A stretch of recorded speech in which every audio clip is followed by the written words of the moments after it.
Poligami dalam Islam, seperti yang dinyatakan oleh beberapa ulama dan cendekiawan, dipandang sebagai emergency exit atau pintu keluar, yang hanya boleh diakses dalam situasi darurat atau kebutuhan yang mendesak. Dalam konteks ini, poligami dianggap sebagai solusi yang terbatas dan hanya diperbolehkan jika syarat-syarat yang ketat dipenuhi. Misalnya dalam kasus seorang laki-laki yang memiliki istri mandul, ia boleh berpoligami dengan syarat ia harus tetap adil terhadap istrinya.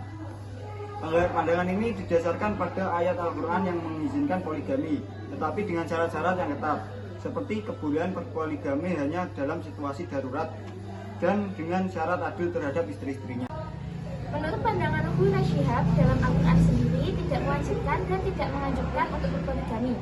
Al-Quran hanya berbicara tentang bolehnya poligami, dan itu pun merupakan pintu darurat yang hanya dapat dilalui oleh orang yang sangat membutuhkan dan dengan syarat yang tidak ringan. Sesuai dengan surat An-Nisa ayat 3, artinya, dan berikanlah hartanya kepada anak-anak yatim, dan janganlah kamu menukarkan yang baik dengan yang buruk, dan jangan memakan harta mereka bersama dengan hartamu.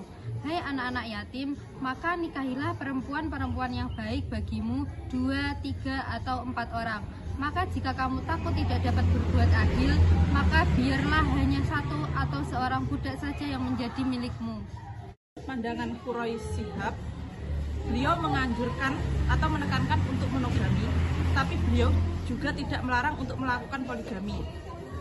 Menurut beliau, ada beberapa kondisi yang dapat memperbolehkan seseorang untuk melakukan poligami.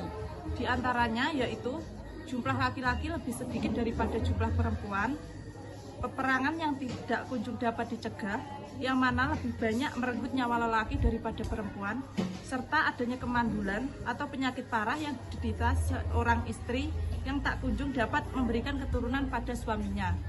Terkait poligami dalam kompilasi hukum Islam terdapat pada pasal 55 sampai 59. Dari pasal 55 sampai 59 KHI, yang paling merujuk pada poligami sebagai emergency exit adalah pada pasal 57 yang berbunyi, pengadilan agama hanya memberikan izin kepada seorang suami yang akan beristri lebih dari seorang apabila yang pertama, istri tidak dapat menjalankan kewajiban sebagai istri. Yang kedua, istri mendapat cacat badan atau penyakit yang tidak dapat disembuhkan.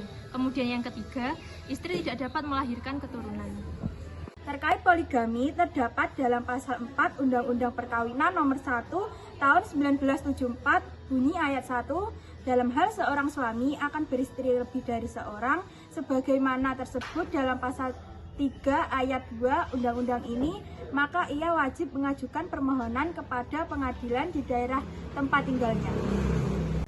Ayat 2 berbunyi, pengadilan dimaksud data ayat nomor 1 pasal ini hanya memberikan izin kepada seorang suami yang akan beristri lebih dari seorang apabila 1. Istri tidak dapat menjalankan kewajiban sebagai istri. 2. Istri mendapat cacat badan atau penyakit yang tidak dapat disembuhkan. 3. Istri tidak dapat melahirkan keturunan.